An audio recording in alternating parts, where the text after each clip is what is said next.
ವೀಕ್ಷಕರೇ, ಇವತ್ತಿನ ವಿಡಿಯೋದಲ್ಲಿ ವಿಡಿಯೋಗಳಿಗೆ ಸ್ಕ್ರೋಲಿಂಗ್ ಲೈನನ್ನು ಯಾವ ಥರ ಆ್ಯಡ್ ಮಾಡಬೇಕು ಅನ್ನೋದ್ರ ಬಗ್ಗೆ ತಿಳಿಸ್ಕೊಡ್ತೀನಿ. ಇವಾಗ ನೀವು ನೋಡ್ತಾ ಇದ್ದರೆ ಕೆಳಗಡೆ ಒಂದು ಲೈನ್ ಹೋಗ್ತಾ ಇದೆ. ಅದೇ ರೀತಿ ನಿಮ್ಮ ವಿಡಿಯೋಗಳಿಗೆ ಯಾವ ಥರ ಆ್ಯಡ್ ಮಾಡಬೇಕು ಅನ್ನೋದ್ರ ಬಗ್ಗೆ ತಿಳಿಸ್ಕೊಡ್ತೀನಿ.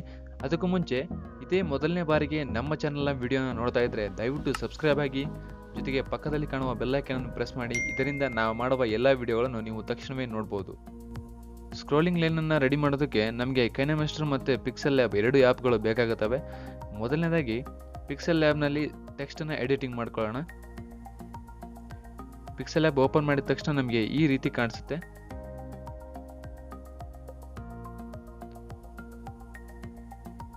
ನೀವು ಈ ಥರ ಸೈಜನ್ನು ಸೆಲೆಕ್ಟ್ ಮಾಡಬೇಕಾಗತ್ತೆ.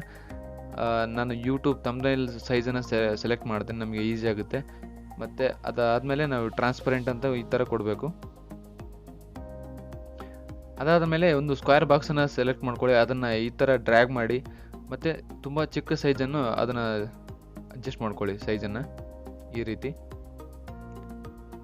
ರೀತಿ ಸೈಜನ್ನು ಅಡ್ಜಸ್ಟ್ ಮಾಡ್ಕೊಂಡ ನಂತರ ಅದಕ್ಕೆ ಬ್ಲ್ಯಾಕ್ ಕಲರನ್ನು ಆ್ಯಡ್ ಮಾಡಿ, ಮತ್ತು ಆ ಬ್ಲ್ಯಾಕ್ ಕಲರ್ 50% ಇರೋ ಥರ ನೋಡ್ಕೊಳ್ಳಿ. ಒಪಾಸಿಟಿ ಈ ಥರ ಟ್ರಾನ್ಸ್ಪರೆಂಟ್ ಆಗಿ ಕಾಣಬೇಕು, ಅದು ಆ ಥರ ನೋಡ್ಕೊಳ್ಳಿ. ನೆಕ್ಸ್ಟ್ ಇವಾಗ ಟೆಕ್ಸ್ಟನ್ನು ಆ್ಯಡ್ ಮಾಡಿ. ಅದಕ್ಕೆ ಈ ಥರ ನಾನು ಟೆಕ್ಸ್ಟ್ ಆಲ್ರೆಡಿ ರೆಡಿ ಮಾಡಿ ಇಟ್ಕೊಂಡಿದ್ದೆ, ಟೈಪ್ ಮಾಡಿ ಇಟ್ಕೊಂಡಿದ್ದೀನಿ. ವಿಡಿಯೋ ಲೇಟ್ ಆಗಬಾರ್ದು ಅಂತೇಳಿ ಟೈಪ್ ಮಾಡಿ ಇಟ್ಕೊಂಡಿದ್ದೀನಿ. ಜಸ್ಟ್ ಪೇಸ್ಟ್ ಮಾಡಿದೆ. ಈ ಥರ ಒಂದು ಸ್ಟೆಪ್ ಆಯಿತು.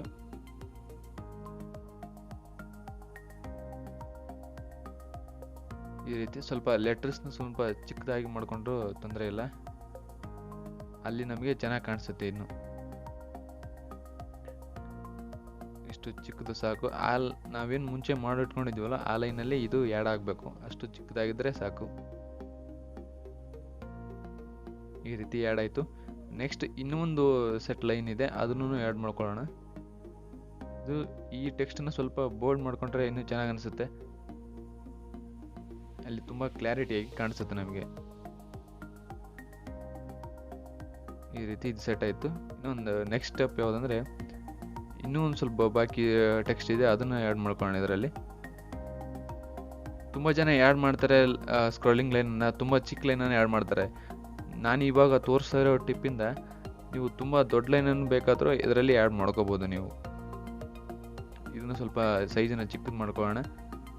ಅದರಲ್ಲಿ ಅಡ್ಜಸ್ಟ್ ಆದರೆ ತುಂಬ ದೊಡ್ಡ ಲೈನನ್ನು ಬೇಕಾದರೂ ನಾವು ಸ್ಕ್ರೋಲಿಂಗಲ್ಲಿ ಇಟ್ಕೋಬೋದು ವಿಡಿಯೋಗಳಲ್ಲಿ. ಈ ರೀತಿ ಅದಕ್ಕೆ ಅಟ್ಯಾಚ್ ಮಾಡಿದರೆ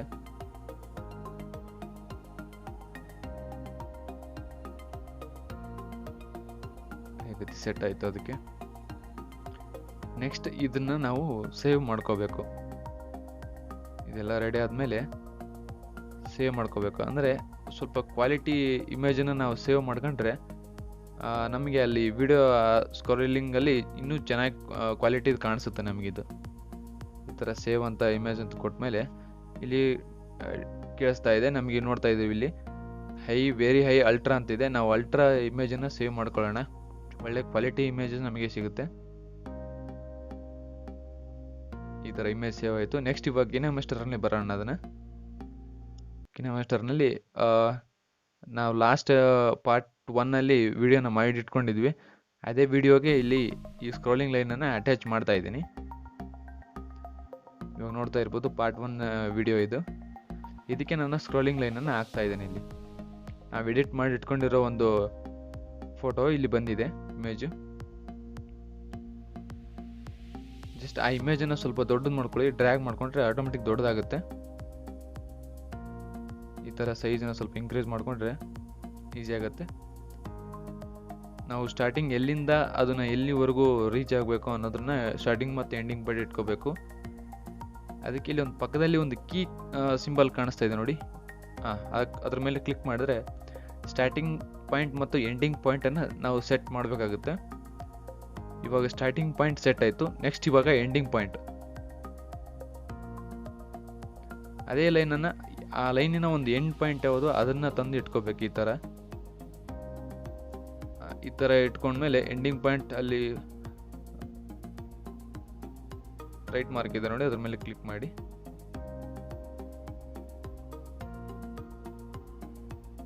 ಇವಾಗ ರೆಡಿ ಆಯಿತು. ಇವಾಗ ಹೋಗುತ್ತೆ ನೋಡಿ ಲೈನು. ಇದು ತುಂಬ ಸ್ವಲ್ಪ ಸ್ಪೀಡ್ ಜಾಸ್ತಿನೇ ಆಯಿತು. ಇದನ್ನು ನೀವು ಸ್ಲೋ ಬೇಕಾದರೂ ಮಾಡ್ಕೋಬೋದು, ಎಷ್ಟು ಸ್ಲೋ ಬೇಕಾದರೂ ನೀವು ಮಾಡ್ಕೋಬೋದು. ಈ ಥರ ತುಂಬ ಜಾಸ್ತಿ ಡ್ರ್ಯಾಗ್ ಮಾಡ್ಕೊಂಡ್ರೆ ಅದು ತುಂಬ ಸ್ಲೋ ಆಗಿ ಹೋಗುತ್ತೆ ಲೈನು. ನೀವು ಇವಾಗ ನೋಡ್ತಾ ಇರ್ಬೋದು, ತುಂಬ ಸ್ಲೋ ಆಗಿ ಹೋಗ್ತಾ ಇದೆ ಲೈನು. ಇನ್ನೂ ಜಾಸ್ತಿ ಡ್ರ್ಯಾಗ್ ಮಾಡ್ಕೊಂಡ್ರೆ ಇನ್ನೂ ಸ್ಲೋ ಆಗಿ ಹೋಗುತ್ತೆ. ಚಿಕ್ಕದಿದ್ದಷ್ಟು ಸ್ಪೀಡ್ ಕಮ್ಮಿ ಆಗುತ್ತೆ, ದೊಡ್ಡದಾದಷ್ಟು ಸ್ಪೀಡ್ ಜಾಸ್ತಿ ಆಗುತ್ತೆ. ನೀವು ಇವಾಗ ನೋಡ್ತಾ ಇರ್ಬೋದು, ಕಂಪ್ಲೀಟಾಗಿ ರೆಡಿಯಾಗಿದೆ. ಈ ಥರ ನಿಮಗೆ ಅನುಕೂಲಕ್ಕೆ ತಕ್ಕಂಗೆ ನೀವೆಲ್ಲ ಸ್ಕೋರಿಂಗ್ ಲೈನನ್ನು ಮಾಡ್ಕೋಬೋದು. ಈ ವಿಡಿಯೋ ನಿಮಗೆ ಇಷ್ಟ ಆಗಿದೆ ಅಂತ ಅನ್ಕೊತೀನಿ. ಈ ವಿಡಿಯೋ ಇಷ್ಟ ಆದರೆ ಲೈಕ್ ಮಾಡಿ, ಶೇರ್ ಮಾಡಿ ಮತ್ತು ನಿಮ್ಮ ಅಭಿಪ್ರಾಯವನ್ನು ಕಮೆಂಟ್ ಮೂಲಕ ನಮಗೆ ತಿಳಿಸಿ. ಮುಂದಿನ ವಿಡಿಯೋದಲ್ಲಿ ಮತ್ತೆ ಭೇಟಿಯಾಗೋಣ. ಧನ್ಯವಾದ.